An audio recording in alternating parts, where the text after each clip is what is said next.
Hey everyone, Josh Veldman here, your host of the One Day or Day One podcast, the podcast where we interview individuals about their life transformation. We'll talk about where they were, where they've gone, and what it looked like along the journey. We appreciate you joining us, and we hope you enjoyed today's episode.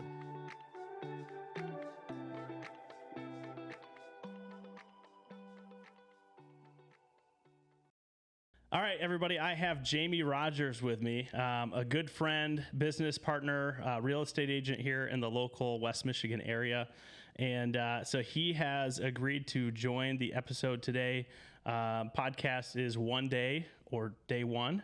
And we're really going to talk today about what his one day was, right? We all can think about something in our life where, one day we're going to do this, one day we're going to do that. So today, Jamie's going to share what his one day was and what it looked like on day one and what it looks like today. So beyond that day.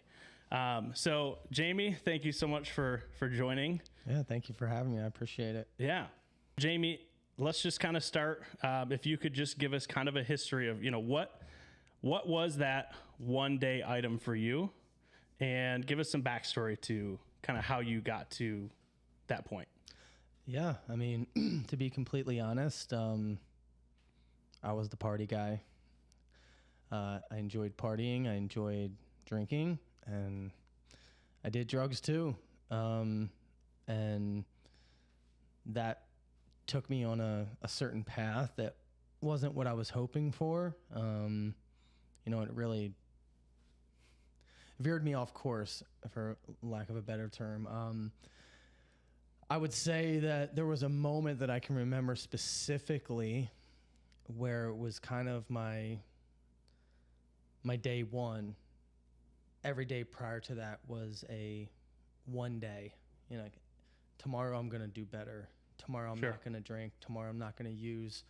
But that went on for a long time. So where did you live? Like, walk us through where you grew up and kind of maybe your background a little bit. Yeah, as to what kind of led you to, that stage that you were talking about. Yeah, I mean, I'm not going to sit here and say that I came from a terrible family. My family life wasn't perfect, but I lived in a good home. I had loving parents, and I have another younger sister, a few years younger than me, and I did really well in school, excelled at sports. That was kind of, I feel like, probably what kept me from down spiraling sooner, was my involvement in sports and just how well I did in them. But once I went to college, that was kind of where things took off. I had some scholarships to go play soccer. I decided not to do that because I wanted to go to like a bigger school. I wanted to party. Sure. And so that's what I did. I mean, I had a great time there. I'll sit here and I won't lie and say that I didn't have great times. Sure. Through my struggles, but eventually it got to a point where it wasn't fun anymore. Yeah. And so I'd say pretty much all of my 20s into my early 30s, I was just chasing the thrill. It went from party guy to party too hard to now I need to party, and now I can't control my partying. Mm-hmm. And so it was hard. I mean, I look back on my life now and I think, man, how am I alive still? Sure. Honestly, things got pretty rough there for a while. And so, I mean, I've always had a supportive family. Everyone was always there for me. They wanted to see me get better. But I mean, I can say, excuse me, like, other people can't want it for you. Mm-hmm. And I don't ever hold any of my struggles against my family or anyone. I was making choices for myself that put me in the positions that I was in, and I had to learn the lessons that I did. And so I would say, I was 30 years old, 31 years old. When you live like I lived, like, you kind of forget the years, to be honest with you. That's how bad it is. Things got really bad for me. I was drinking every day. I was using any drug, heroin, cocaine, crack. I was smoking crack, smoking weed. I really just kind of did whatever I needed to do to get through the day. Somehow I was able to like hold jobs together at times to fund these habits. And I will say, like, I came from a family where I knew of God, never had a personal relationship with him. And so that was always like tucked in there somewhere, but I just wanted to live how I wanted to live. And so I remember, it wasn't that long ago, 5 years ago, I'd lost my job. I was pretty much homeless. I was living in some rundown motel, and I was spending the last bit of money that I had to stay there and to buy heroin and crack and booze. It became your priority. Yeah, essentially. that's like how I was existing. That was it. I woke up in the morning. I went and got more. I did it all day, all night sometimes. And then I woke up the next morning, if I even slept, and I did it all over again. Yeah. Now, so kind of leading up to, so when you went to college, you said that's kind of where it started. So did you have new friends in college that kind of brought you on that journey, or were these past friends? Like, how did you kind of find yourself walking down that path? No, I wouldn't say any of the friends that I had in college really got me on that path. It was always drinking in college. I mean, yeah, drugs here and there, dabbling, but no one ever really was introducing me to like hard drugs or anything. I eventually got into them because I was drinking so much that I couldn't handle the withdrawal of alcohol. Gotcha. And so I would use drugs to kind of counteract that. And that's really kind of how I got into that stuff. Alcohol withdrawals, rough. Yeah. You can die from it. And so there was a few times that I thought I was going to.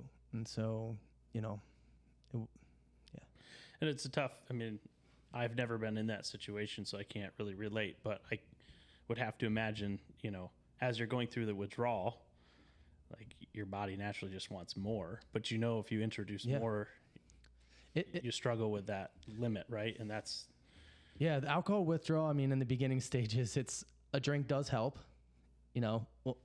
temporarily, but I was getting to a point where even more drinking was only making it worse. And so it was like, there was times where I've been to countless rehabs, countless detoxes. And it got to a point where I had to go to a detox, because if you don't safely detox off of alcohol, you can die. Your body will seize and you'll die. And so there was times when I had to go to detox because for my safety, honestly. So yeah, it was ugly stuff. So now that was all, what college did you go to? I went to James Madison University down in Virginia. Okay. And before that, you grew up in... Just outside of Philadelphia. I went to a high school, Strathaven High School. I did what every high school kid did, partied a little bit, but like I said, I was active in sports, and so, I didn't party too hard. I didn't really get involved in drinking until I was probably my junior, senior year of high school, smoking a little bit of weed here and there.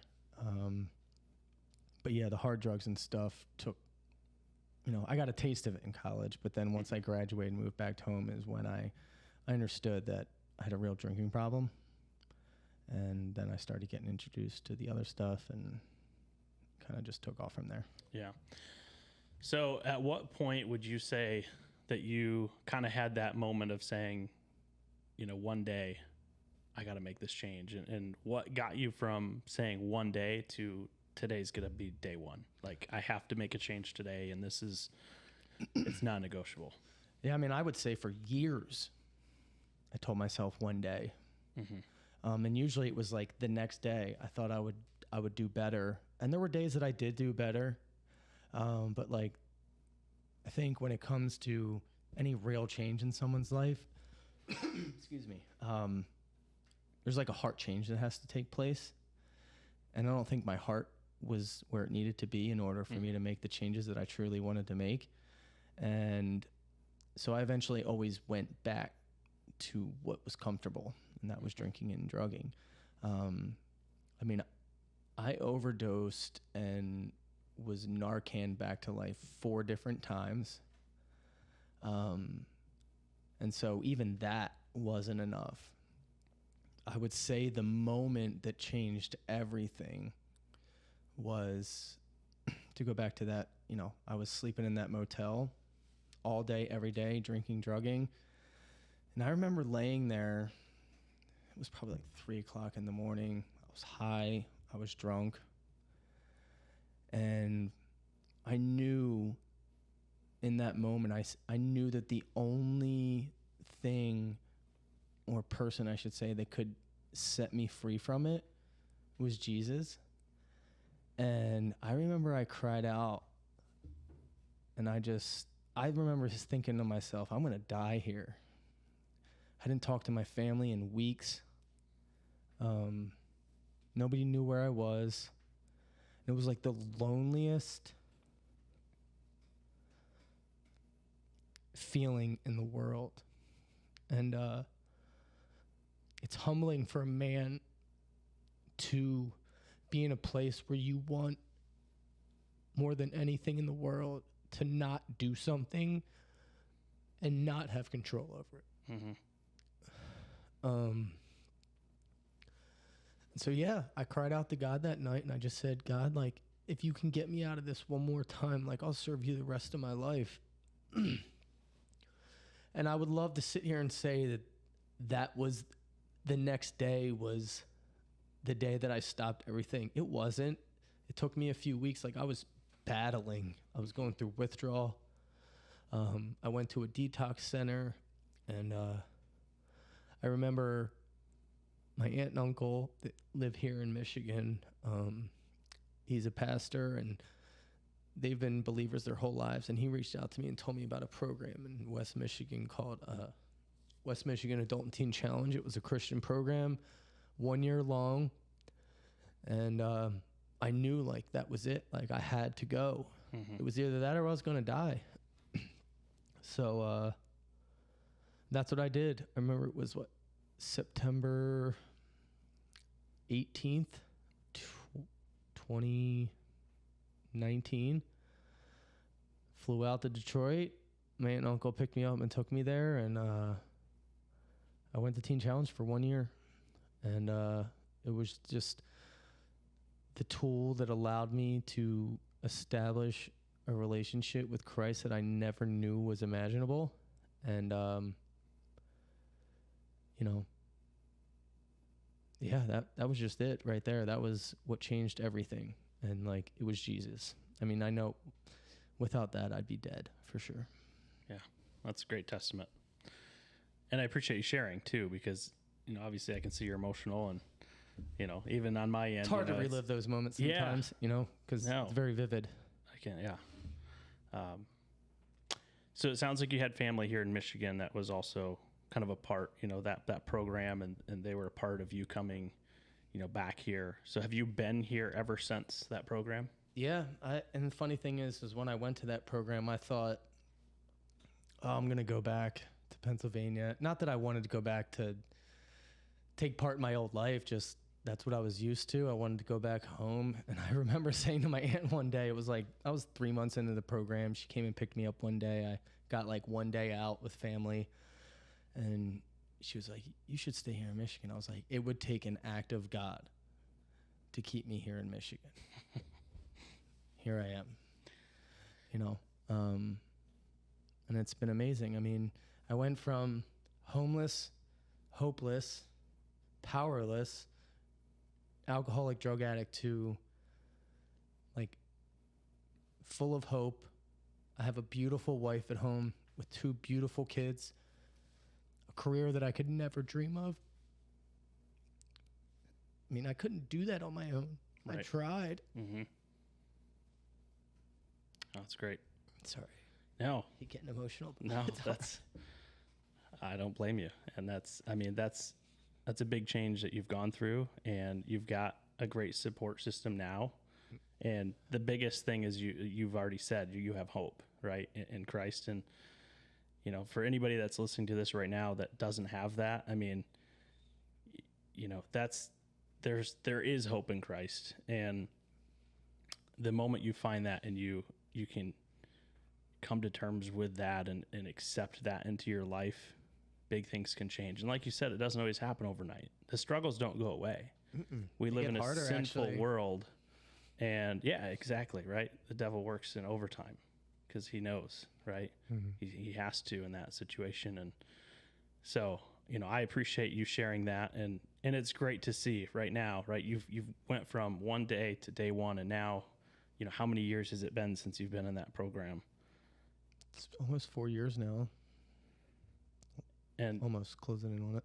So coming in on 4 years, is it still a battle every day? Not every day is easy. I'm not perfect. I have my shortcomings. I think that's the important part about people's stories is that, and I've seen it so many times. I've had guys that I went through that program with, 5 or 6 of them that slept in the same dorm room as them. They're dead. And I think the best thing I could share is that when you stumble or you struggle, or you slip up, you got to get back up. You've been forgiven. The price has been paid.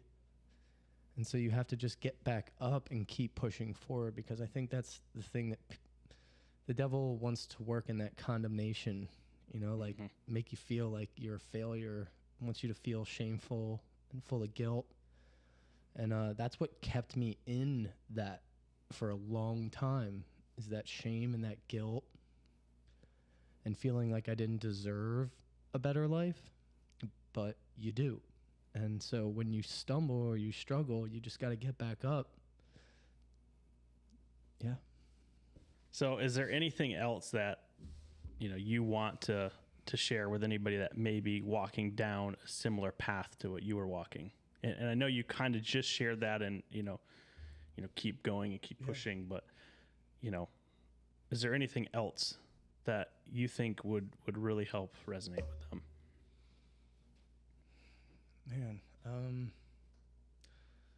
Man, I try not to preach. I don't want to be preaching, obviously I know who set me free was Jesus, and I know that he can do that for anybody. I just like to let my experience, I lived it. Mm-hmm. I was lost, and now I'm found. And so my experience, everything that I just told you is not a fabrication, right, or a lie. I lived it. And I sit here before you as a new man because of Jesus. And so there's no one else out there, not your mom, your dad, your wife, your husband, your kids. They can't do for you what Jesus can do for you. Right. And so if you just are willing to lay it all down, he'll do it for you too. Yeah. And he can use those around you to help. Yeah. Shape you to where you need to go. But you ultimately, like you said, you have to sacrifice that. Mm-hmm. You have to take up your cross. Right. Yeah. Amen to that, brother. Amen to that. So, Jamie, tell us, how did you meet your wife? When does your wife show up in this picture? And what, are you kind of past some of your some of this in the past at that point, or when does she come into the picture? I met my wife online, actually. Very common nowadays. Yeah, right? Yeah. This was after I had graduated Teen Challenge. I had been out of the program probably 3 or 4 months. And I met her, and I remember our first date was we went to Starbucks, just grabbed a cup of coffee. I had already shared with her kind of the background of my story. That was always something that I was super adamant about. Sure. Just making sure that I was upfront with people about my struggles, because I wanted to know that if I was going to take that next step with somebody, that they understood that. Right. And that, because you have to be careful what environment you find yourself in, right? Because you could easily fall back into those temptations. And I remember we went on our first date at Starbucks. We sat there for 4.5 hours. Really? At Starbucks. And You get a talk. couple iced coffees there. Oh, yeah. We sat and talked for hours. And I remember I walked out of that Starbucks and I knew that day I was going to spend the rest of my life with her. Wow. And then we got engaged 2 months later. Really? Well, how long were you talking before? We literally. Before your first date? We met in November. Okay. Engaged in January. Yeah. Married in June. First baby on the way, July. We've just had our second child. So, yeah, we moved quickly. Yeah. Maybe your wife has advice either out there been... for you people. Maybe do it a little bit slower than I did. I don't take it back for a second. I don't regret a moment of it. You know, I've learned a lot about myself through this process. And that was the one thing I think through all of those struggles that I went through my life was the one thing that broke me the most was that I wanted more than anything in the world was to be a good husband and a good father. And like, I felt that slipping away and I thought that I was never going to get that opportunity. And so that has been the greatest gift of all. Yeah. And 2 healthy young kids. Beautiful, healthy Blessed. young kids. Yeah. Good looking ones too. Yeah. Yeah, not too shabby. Doesn't every Me and parent mom say did that, all though? right. Hey, you can look at the pictures for yourself, all right? Oh, man. Good stuff. Good stuff. So when you shared that story, I mean, what was her reaction to it? She was pretty open about the whole thing. I guess her one question was just like, my wife's not a drinker. Mm-hmm. She'll have a glass of wine every once in a while. But I guess she was just like, so are you like, you don't want me to drink ever? Like, are you comfortable if I were to have a glass of wine around you? And my philosophy on that has always been like, I don't want my past choices to influence anyone else's, you know? Sure. My struggles are not your struggles. So I was very adamant about that. Like, no, of course I would never, you know? And when you're in a good place, that stuff doesn't matter. It's like, I'm in a place now where I don't want to drink. Sure. Before it was, I didn't want to drink, but like, I kept doing it. Because you felt you needed it at that point. Yeah. You know, and it was a way for me to escape. Mm-hmm. You know, we all have our things that we turn to, whether maybe it's porn for some guys. That's like one of the biggest things that we see in the world today with men, young men, is porn and just the world that we live in that just promotes those things. It's all about self.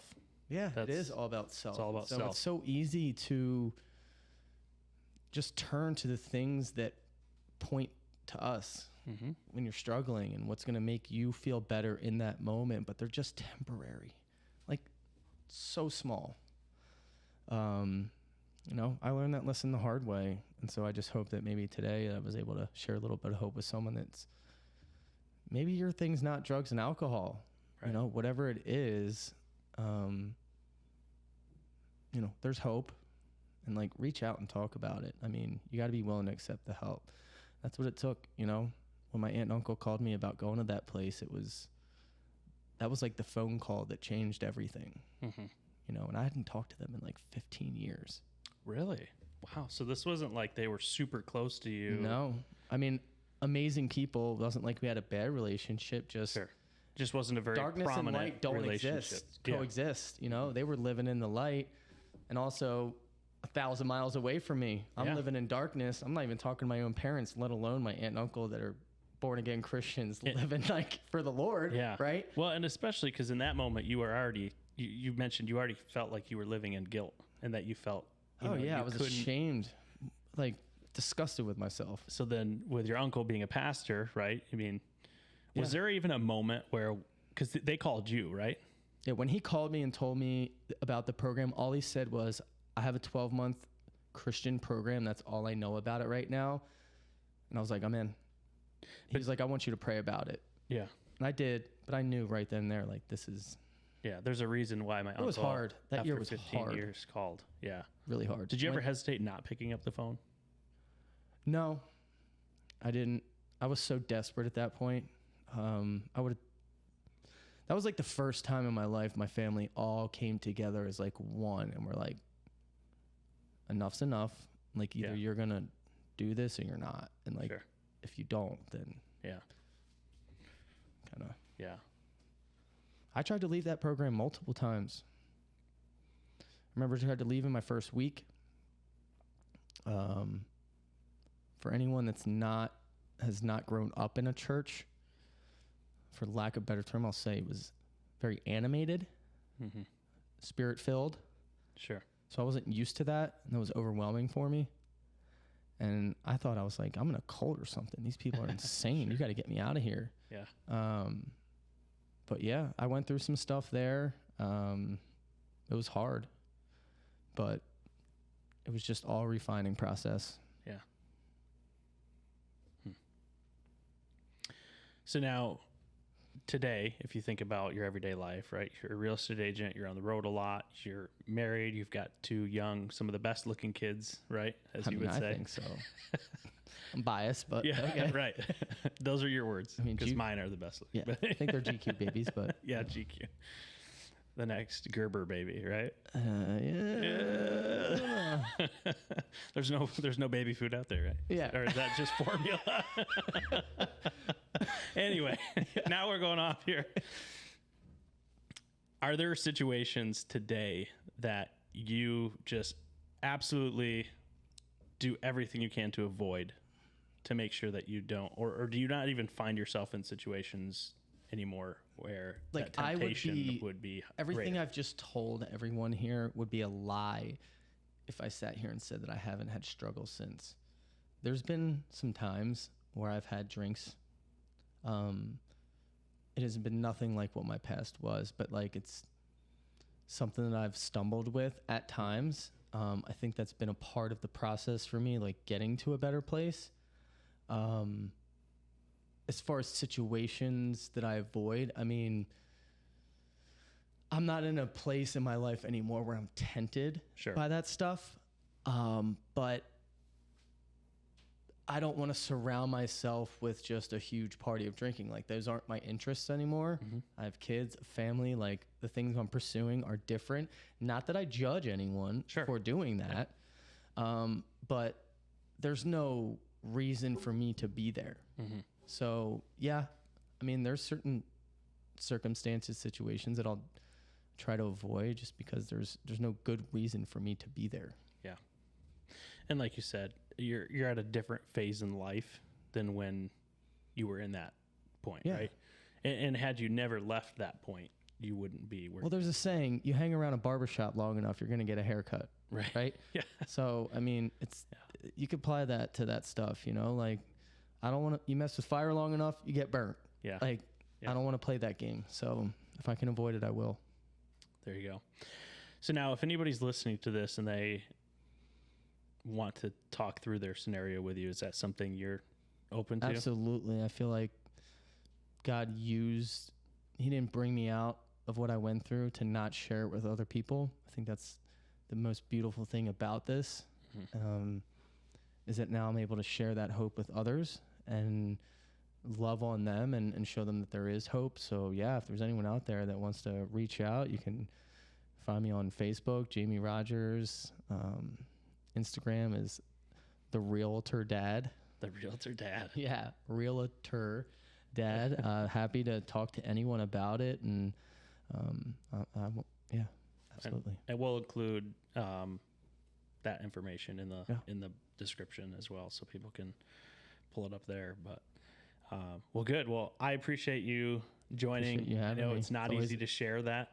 But it's an honor, and it's, you know, I'm giving glory to him, and I'll always share my testimony if he's getting the glory for it, and I'm not here without him. So I'm always going to point people to the one. Give credit where credit's due, right? That's right. Yeah, that's right. All right. Well, hey, thank you so much for listening to this episode. Be sure to hit the subscribe button, share this content, and come back for more. We're going to have more speakers share what their one day and day one journey was and is. And can't wait to have you join us on future episodes. Thanks so much. Thanks, Josh.